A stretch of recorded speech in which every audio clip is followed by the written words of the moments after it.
Isso aí, o contexto tá chegando, segunda-feira, dia 6 de julho. Eu sou a Maria Mariana e eu fico com você até as 3 da tarde. Tá difícil hoje, né? Tem algum brasileiro trabalhando feliz? Tá difícil demais, eu sei.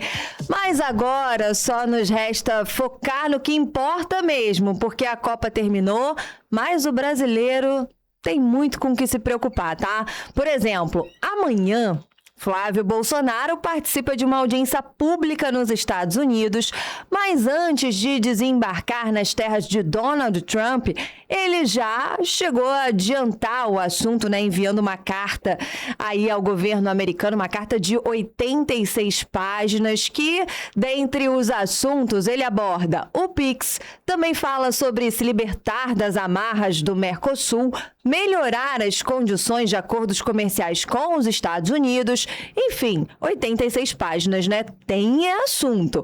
Mas para debater tudo isso e trazer todo o contexto pra gente, o contexto vai receber já a economista Liz Teyder, que é mestre em políticas públicas e doutoranda em economia. Antes, vocês já sabem, a gente toca aquela música para entrar no clima. Olha só, gente, o tarifaço americano segue movimentando o mercado. O governo brasileiro tenta construir uma saída diplomática e, do outro lado, né, a oposição tem defendido um caminho bem diferente para a relação entre Brasil e Estados Unidos. No meio disso tudo, tem muita gente falando de política, de soberania, de ideologia, mas quase ninguém explica o que realmente pode mudar na vida de quem está nos ouvindo, ou seja, na vida do brasileiro. No fim das contas, essa briga, ela pode afetar empregos? Pode mexer com preços, com exportações, com o dinheiro que entra no país? É sobre isso que a gente vai conversar agora. Eu recebo a economista Liz Teyder, mestre em políticas públicas e doutoranda em economia. Liz, você já está aqui, ó, na telinha do Contexto, na Rasca Web.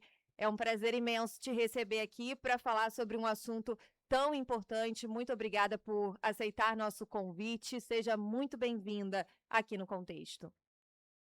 Você tem uma postura mais agressiva, é uma boa postura para os negócios. Então, a gente vê que ele também traz isso, né, para o contexto da própria administração ali.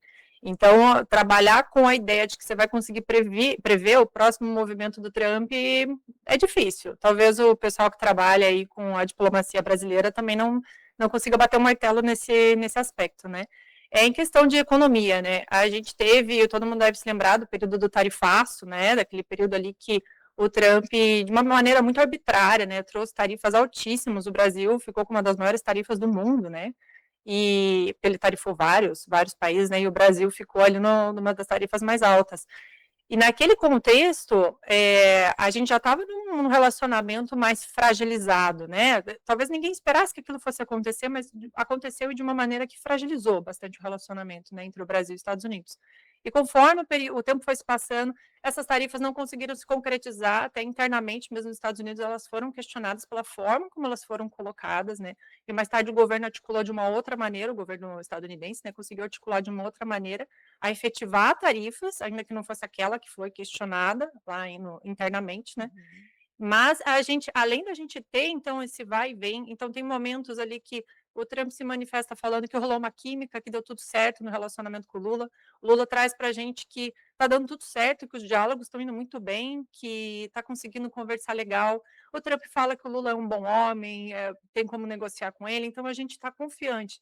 De repente surgem novas figuras que não fazem parte da diplomacia brasileira, que não representam o Estado brasileiro, mas que entram nessa roda de conversa e causam muitos ruídos e muitas dificuldades para quem está trabalhando de fato, né, no lado da diplomacia, e para quem está trabalhando hoje e para quem vai trabalhar amanhã, né, porque esse tipo de rusga, ela permanece, né, não é uma coisa que acontece isoladamente, né. E aí, Liz, você tocou nessa questão, né, que entram outras pessoas, e aí a gente também tem que falar que essas outras pessoas estão se usando de artifícios não oficiais, inclusive, né, para levar essas conversas para frente. Sim, com não certeza. é governo E você veja só, conversando com o governo, né? Não é o senador conversando com quem te compete. É, na verdade, pessoas que estão ligadas ali ao grupo e que se acharam no direito de intervir e fazer parte de toda essa conversa, que é muito importante a gente pontuar. É uma conversa que envolve um país. Então, com certeza, o governo deveria estar à frente, né? Senão, se qualquer um achar que tem o direito de viajar e tentar um acesso à Casa Branca para discutir assuntos relacionados ao país que a gente vive, vira uma bagunça. sim, vira uma bagunça mesmo. E sabe o que eu acho bem curioso, assim, que eu vejo que isso vem sendo muito criticado, né?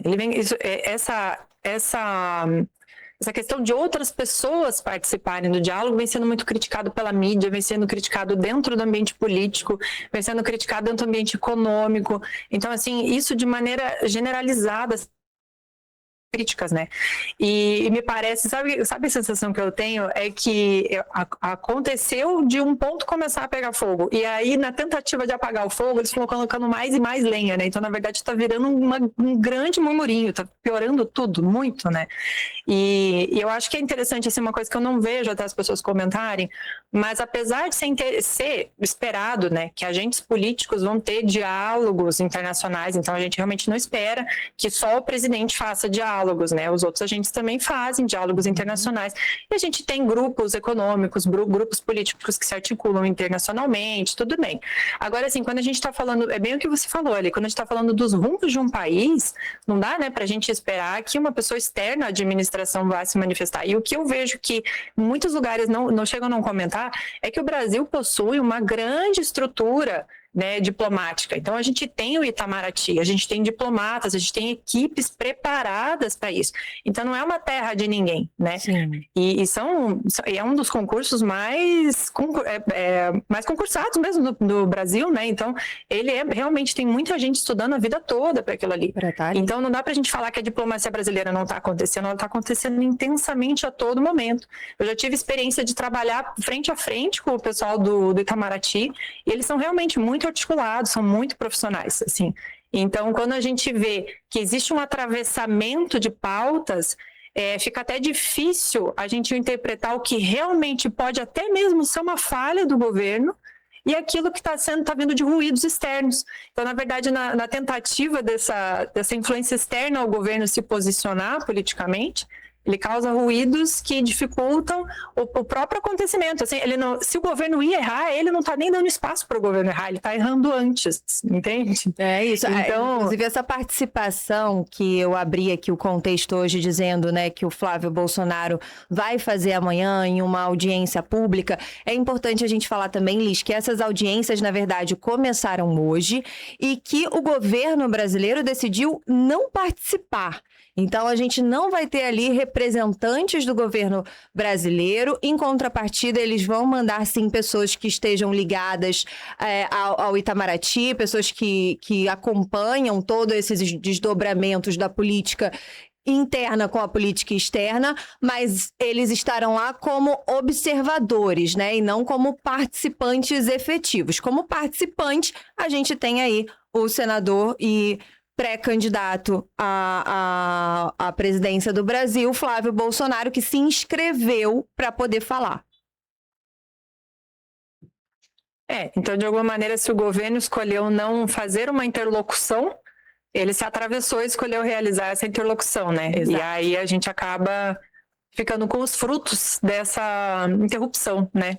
Mas, assim, é isso. O governo, ele não está se posicionando como se o Flávio fosse, de fato, interlocutor do governo. Ele não é o interlocutor do governo, ele é uma pessoa externa à administração da União, né? Então, ponto, assim, então os diálogos que estão sendo feitos ali, ou as propostas que ele está levando, seja em 80, 20 ou 150 páginas, até não faz tanta diferença, aquilo não representa, de fato, né, o governo brasileiro. E é até interessante a gente pensar que se você for olhar assim, aquele documento, ele está trazendo uma série de propostas de diálogo com o governo norte-americano, e essas propostas ficam meio um tom de promessa, né? Então, assim, se eleito, o que a gente pode fazer se eu for eleito por aqui?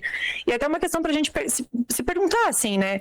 A gente está fazendo uma campanha para fora do Brasil, então a intenção é colher um apoio fora ou colher um apoio dentro? A gente está há poucos dias da eleição e está se direcionando energia lá fora, não se direcionando energia aqui dentro. Então, isso também já traz um norte de que tipo de diálogo que está sendo colocado, né? Se o diálogo é com a população, com as lideranças brasileiras, com quem pode eleger, né? Ou com quem tá lá fora. Porque isso de, se eu for eleito, eu vou fazer, toda essa questão de proposta, a gente já tá acostumado, a gente sabe que é assim que funciona o jogo político, né? As propostas estão aí justamente para os candidatos usarem a seu favor e tentar ali conquistar o voto daquele eleitor que concorda ou não com aquela proposta. Agora, o que chama a atenção é justamente isso, essa promessa ser direcionada ao governo americano, sendo que essa pessoa em questão ainda sequer foi eleita pelo povo brasileiro. Agora, Liz, vamos destrinchar um pouquinho os pontos dessa carta, porque ela levou, na verdade, algumas respostas também que o Flávio Bolsonaro achou que deveria dar a questões que os Estados Unidos já tinham colocado em pauta. Uma delas é em relação ao PIX, né? Os Estados Unidos, ele tem esse discurso de que o PIX prejudica as empresas americanas. Ele tem razão ao dizer isso? Então, essa questão do PIX, né? Eu acho que esse debate do PIX, ele parece que é simples, mas ele é muito profundo e muito denso, né? E ele, no contexto brasileiro, ele atravessa muitas camadas, né? Em relação, assim, acho que é importante a gente separar duas questões, né? O governo norte-americano se posicionar, estadunidense, né? Se posicionar no sentido de defender essas empresas ali norte-americanas, né?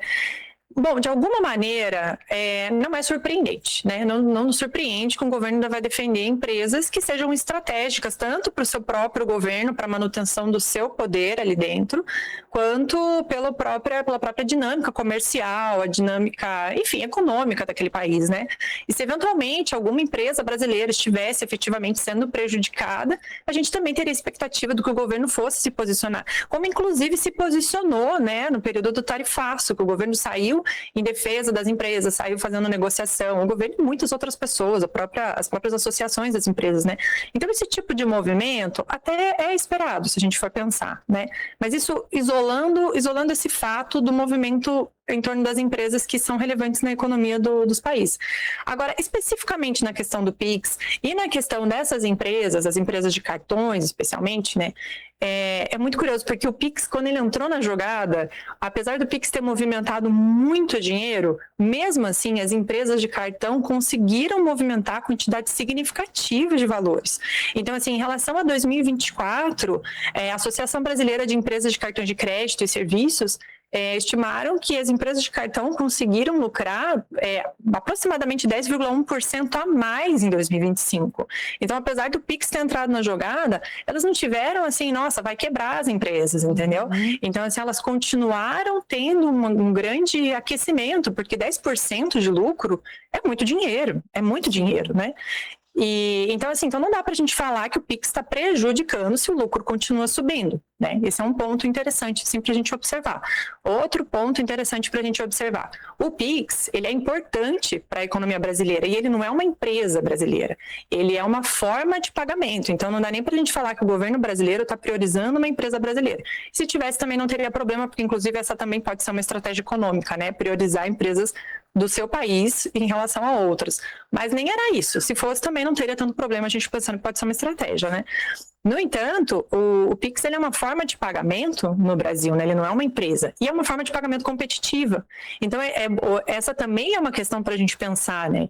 Que o governo norte-americano se posiciona no sentido de falar que o PIX gera problemas para essas empresas de maneira competitiva, mas o PIX se coloca de maneira competitiva. Então, assim, a gente está falando em defesa da competitividade porque não faz sentido, assim, a gente tirar algo que é competitivo nosso para que seja mais fácil deles competirem. Então, se é em nome da competitividade, então talvez eles devessem desenvolver alternativas que fossem, de fato, conseguir bater o Pix, né? Porque não consegue. O Pix é uma tecnologia fantástica que foi desenvolvida pelos servidores públicos no Brasil, né? E dentro do Banco Central.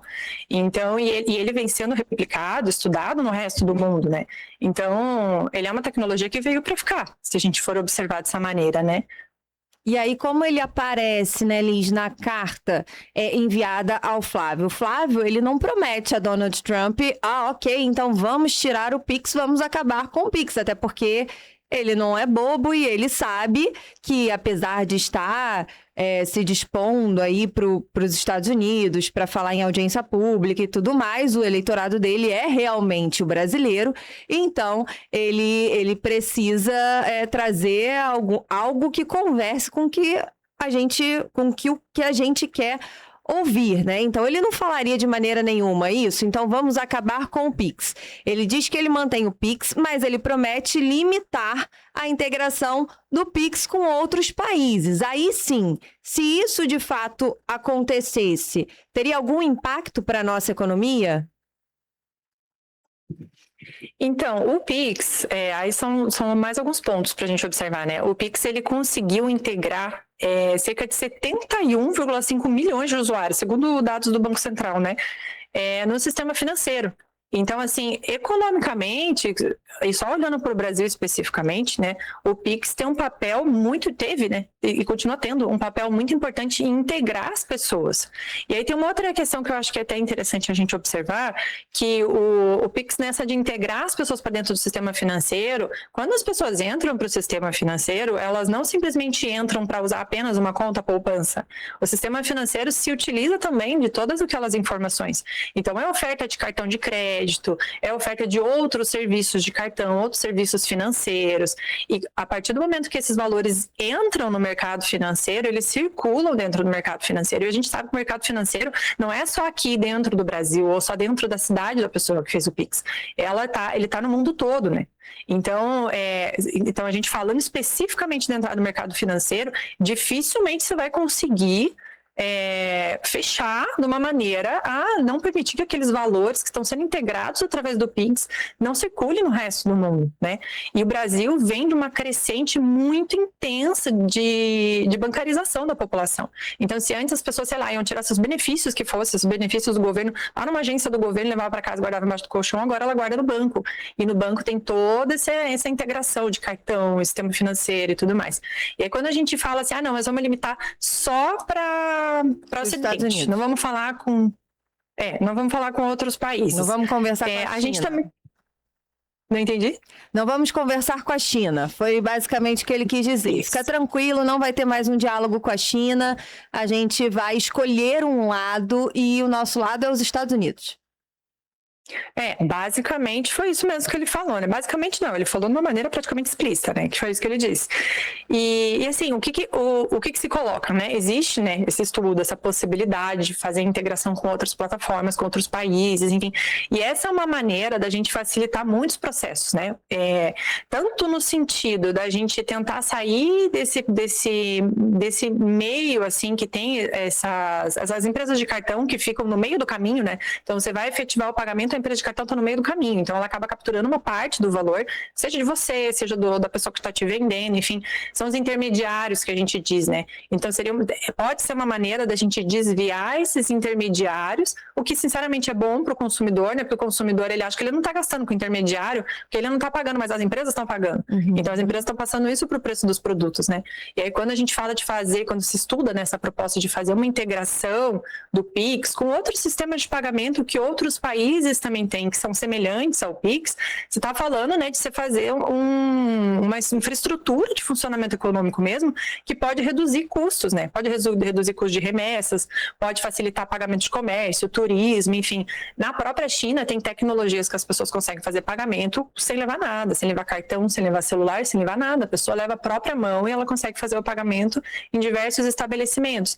Então, assim, se por um lado a gente perde comercialmente, a gente pode perder, né, comercialmente, a gente também pode perder em termos de tecnologia, Porque quando a gente olha para essas trocas comerciais, para esses diálogos comerciais, eles não são puramente aquele valor ali, ou aquele combinado ali de pagamento.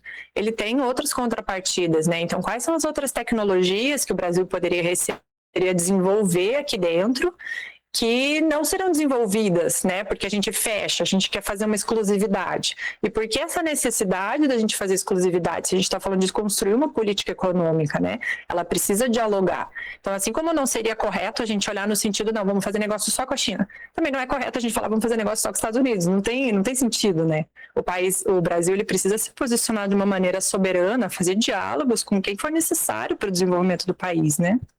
Isso é muito importante.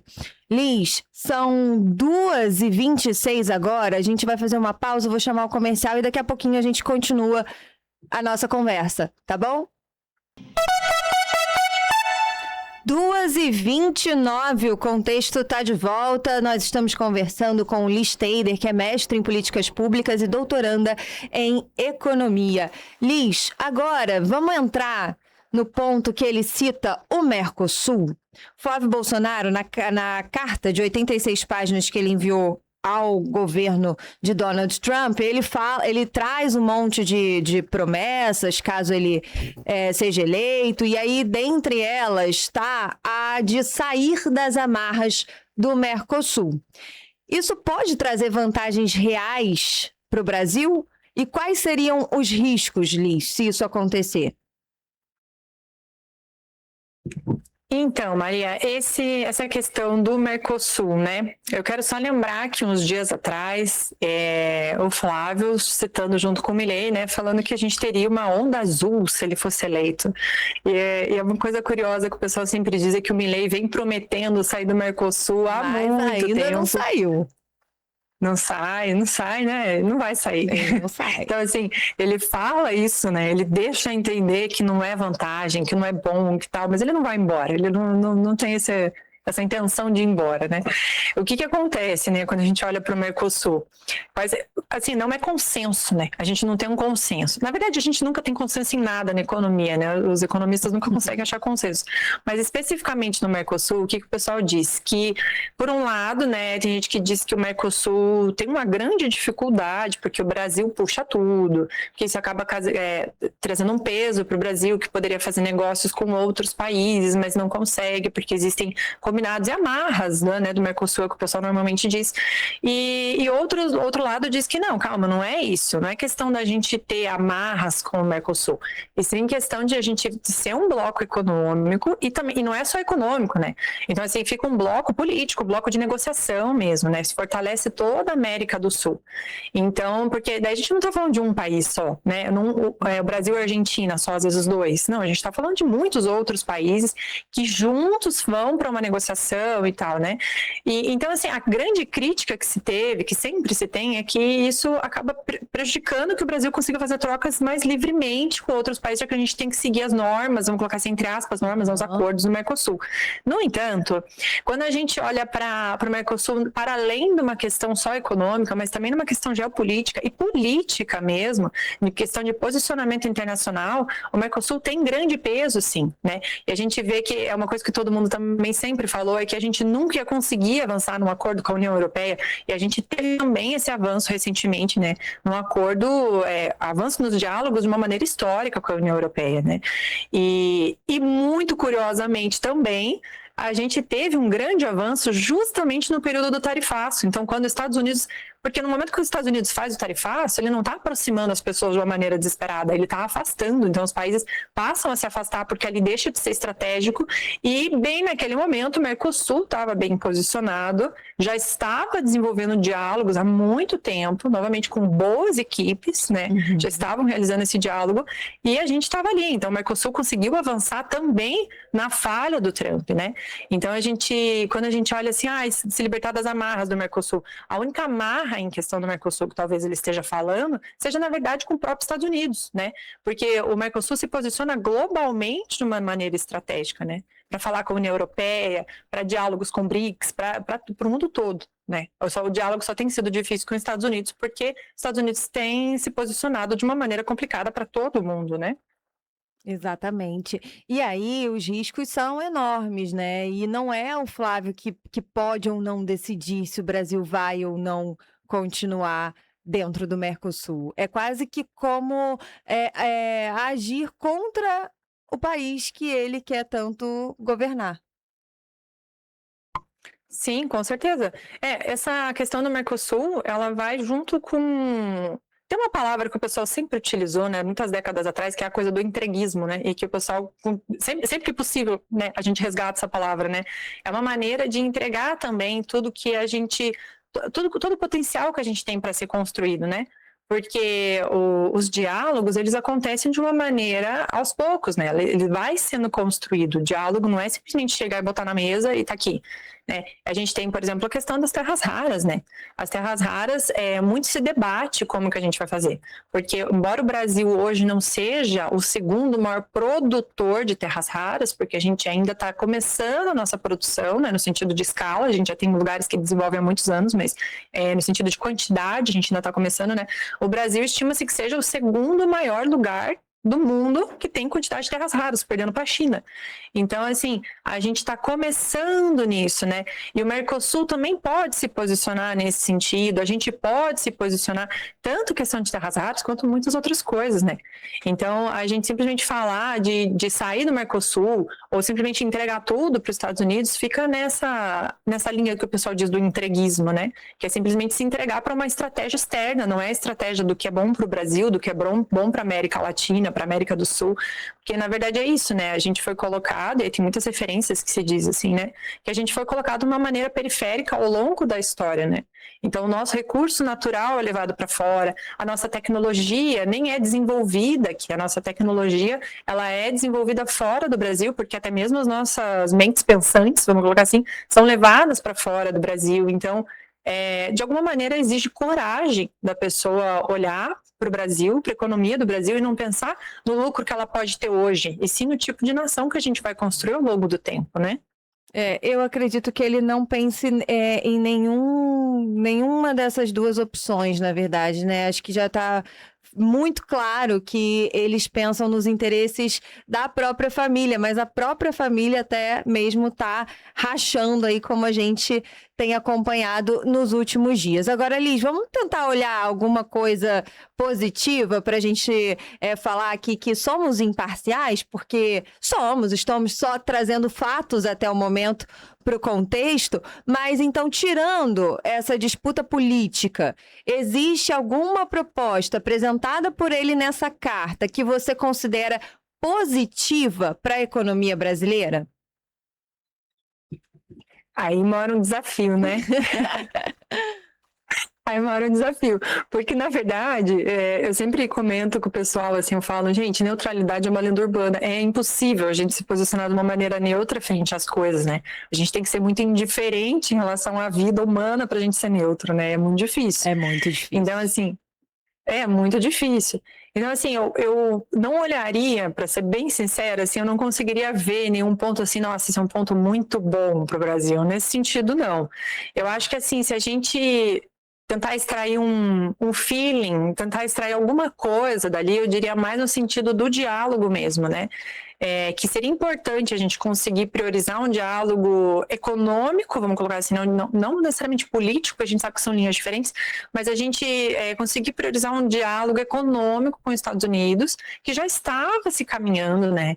Então, seria legal que isso conseguisse acontecer. Eu acho que isso traria lucros para o Brasil, assim, no sentido de benefício mesmo, benefício econômico, benefício social e até para desenvolvimento do país, né? E aí aqui a gente fala muito em termos de tecnologia, mas os diálogos eles podem ser muito difíceis quando o outro lado, né, que no caso seria os Estados Unidos, não tem a pretensão de flexibilizar nada para o Brasil, né? E sim apenas a pretensão de trazer para eles. Então, aquilo que a gente poderia construir juntos, absorver de tecnologia e conhecimento para nós e poder fazer uma troca. Até o governo esses dias mesmo, eu comentei de terras raras, né? O governo esses dias mesmo se posicionou assim, ó, quem quiser trabalhar com terras raras no Brasil pode, mas vai ter que fazer aqui dentro, o desenvolvimento de tecnologia aqui dentro, para a gente gerar emprego, para a gente gerar indústria, para a gente gerar estudo, ciência, tudo aqui dentro do Brasil e isso ser absorvido pelo Brasil, para não ser uma coisa que vai embora junto com as terras raras, né? Que pelo menos o conhecimento fique aqui.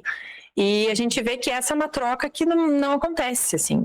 Então, da carta dele, eu não conseguiria, sinceramente, não extrair nada, assim, mas eu acho que a gente pode extrair essa vontade de tentar fazer um diálogo produtivo, um diálogo frutífero que parecia estar caminhando, né? Então, eu acho que isso seria bom, assim, se a gente conseguisse caminhar nesse sentido, né?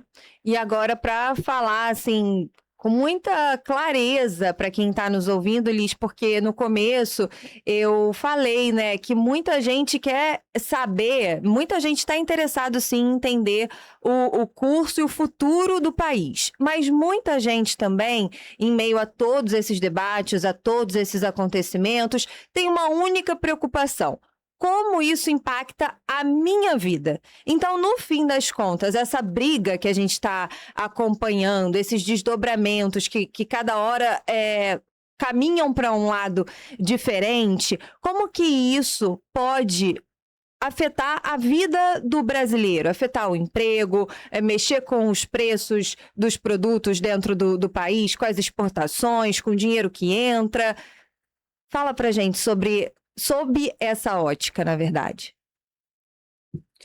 Ó, em linhas gerais, né? Em linhas gerais, quando a gente tem dificuldade de diálogo com outro país, que no caso ali os Estados Unidos, a gente pode ter um efeito, por exemplo, ali no caso dessas tarifas, né? A gente pode ter uma redução na quantidade de produtos que a gente manda para lá. Isso pode, na verdade mesmo, afetar positivamente para a pessoa aqui dentro, no sentido de você, teoricamente, ter mais produtos disponíveis e conseguir ter um preço melhor, né? Porque o produto fica um pouco mais barato para a gente aqui dentro, já que ele não está sendo escoado lá para fora. No entanto, isso nem mal dá tempo disso acontecer, sabe? Então, assim, teoricamente você esperaria isso, mas mal dá tempo disso acontecer, porque o Brasil, ele tem tanta facilidade de diálogo internacional, que se não se compra o produto nos Estados Unidos, se compra fora do Brasil. Então, isso acaba acontecendo. Em outro país, né? Outros países. Sim. Exato. Esse diálogo, ele acaba acontecendo. Então, por mais que a gente possa, eventualmente, né, ter um efeito nos preços que até favoreça um pouco para a gente, que vai ficar menos caro, mesmo assim, esse fluxo acaba acontecendo por outro país. Então, eu acho que na parte dos preços, se sentir alguma coisa, sente de uma maneira muito rápida, sabe? Não dá tanto tempo da gente sentir. E agora, em termos, assim, quando a gente olha, por exemplo, para a questão do Pix, né, que é uma grande coisa para o brasileiro. Uhum. Então, aquilo ali, sim, aquilo ali eu acho que pode gerar realmente um grande problema, assim, para o brasileiro. E até por isso, né, que a gente vê que as lideranças políticas, elas não têm nem a ousadia de falar contra o Pix, né? Mas, assim, quando a gente olha daí para os setores, né? Porque a gente vê que o Pix trouxe muita gente para o sistema bancário, né? Trouxe muita gente para o sistema financeiro, colocou muita gente para conseguir fazer troca sem gastar tanto dinheiro com os intermediários, né? Então, isso favorece muito para as pessoas, favorece o comércio, favorece o consumo, favorece as empresas, muitas empresas, os pequenos negócios, né? Às vezes a pessoa que trabalha de uma maneira autônoma ou informal também favorece muito, porque é uma forma de pagamento rápido, é fácil. E aí, se a gente conseguisse ainda fazer uma conexão com outros países, a gente conseguiria atingir outros mercados.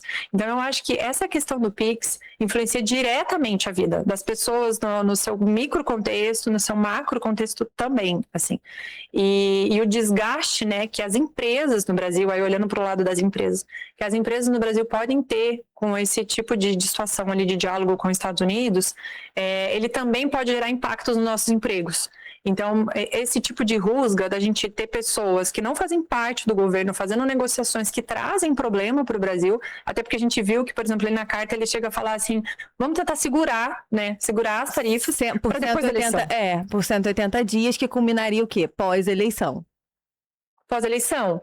Então, assim, eu não sei se ele está pensando que quando ele governar tá tudo bem ter tarifa, ou se ele está pensando que quando o Lula governar tá tudo bem ter tarifa, mas de todo modo ele está falando que tá tudo bem ter tarifa depois de um determinado período.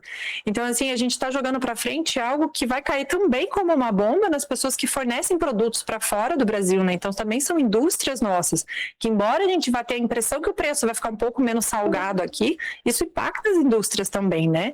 Então, impacta os empregos dessas indústrias, os preços dessas indústrias, impacta tudo, né? Então, eu acredito que esse tipo de diálogo atravessado, ele impacta negativamente a vida das pessoas, bastante, assim, em termos de emprego, em termos de estrutura, em termos de confiança na política e no mercado, em tudo, assim. É bem ruim que esse tipo de diálogo aconteça.